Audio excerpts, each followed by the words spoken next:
New York City, the Big Apple, the city that never sleeps. Hong Kong on the Hudson, the greatest city in the world. New York, New York, the city so nice they named it twice. Alright, I'll stop. You thought you knew this city so well, but underneath all that glitz and glamour is a facade, literally. New York is populated with some of the most iconic urban buildings in the world and home to some of the most unique and famous towers. Who would have known that New York was a front for fake buildings? And the cool thing is that there are plenty to search for. Okay, I'm adding that to my bucket list. So the question is, why do they put these fake buildings all over New York? The city is one of the most vibrant places in the world and requires many infrastructures to keep the city in motion. That means having many industrial structures and buildings in every major district. New York is charming for the design and the buildings.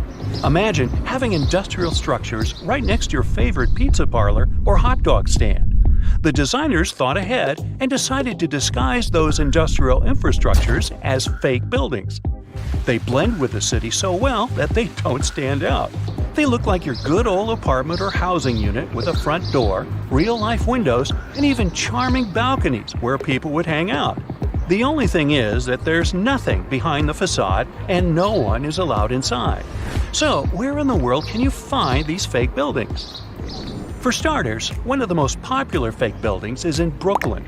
At 58 Joralemon Street, you can find a very typical neighborhood.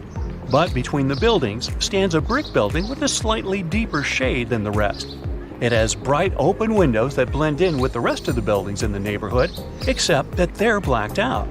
At first glance, you might not think of it as anything, but if you pay close attention, the building looks like a glitch from a video game. It was built in 1847, way before New York was considered glamorous. Originally, it was meant to be a regular building, but in 1908, they converted it into a fake building. Don't think you can just try to break in. Even if you could, it's pointless, because it's part of a ventilation fan for the subway.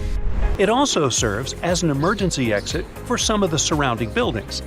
Actually, throughout New York, many fake buildings exist to disguise the subway vents for the smoke to escape.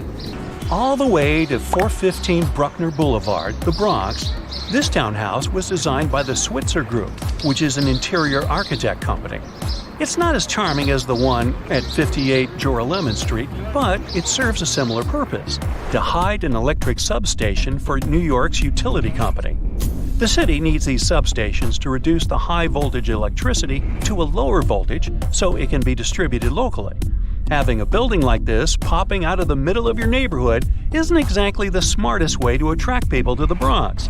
That's why the fake townhouse facade is the perfect camouflage. Now, some of these fake buildings don't really hit the mark and stick out like a sore thumb. The people of Manhattan describe the Mulberry Square infrastructure as a complete clunker. After plenty of redesigns and back to the drawing board meetings, the result is still not pretty. The locals compare it to a concrete box. They created windows without glass, which doesn't allow the building to blend in with the rest of the neighborhood. But it beats a typical subway ventilation plant either way.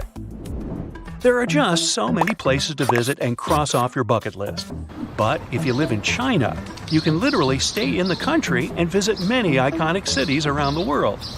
The replica cities began when the Chinese economy started booming in the early 90s. They wanted the lifestyle of the rich and famous without wanting to leave their country. They can be comfortable eating their local food and get the feeling of being abroad. The Chinese province of Guangdong has an identical copy of the historical Australian alpine village Hallstatt. The real Hallstatt is centuries old and one of the most charming places to discover. The local people of Hallstatt also had no idea that their home was being built in China. Some people thought that this was controversial, probably because it cost around $940 million to build it. Paris is undoubtedly one of the most charming cities you could ever visit. Its rich history and vibrant culture are enough to catch the first plane to go there. For residents of Tianducheng, that's something they can do anytime they want.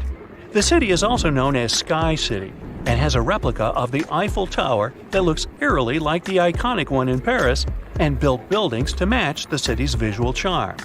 One of the main things that will break the charm is the farmland surrounding the city. There's barely anyone there, and the streets are always empty, very un-Paris-like.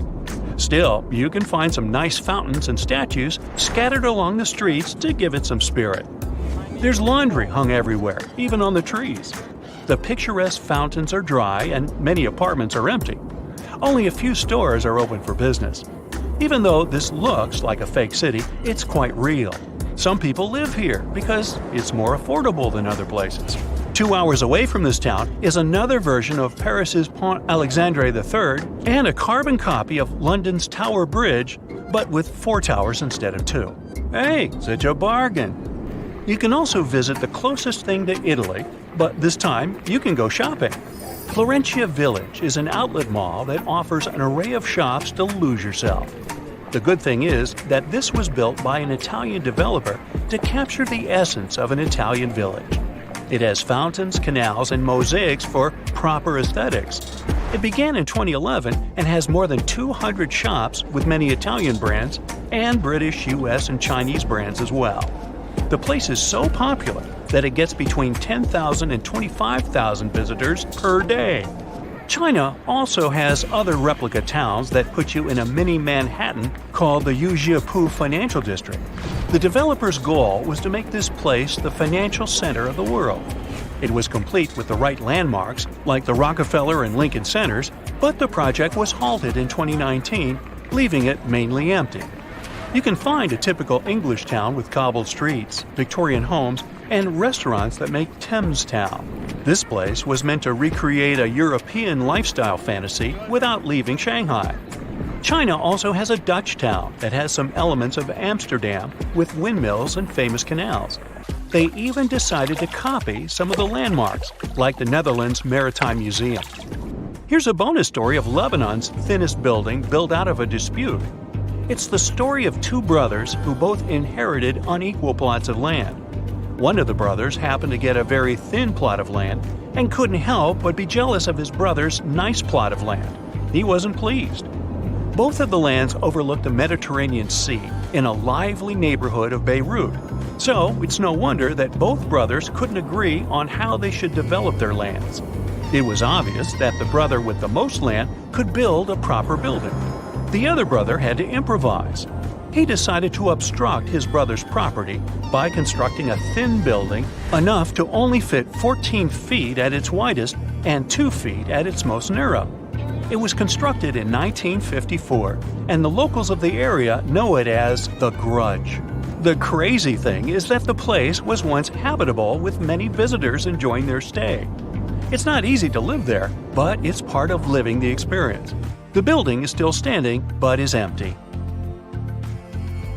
That's it for today. So hey, if you pacified your curiosity, then give the video a like and share it with your friends. Or if you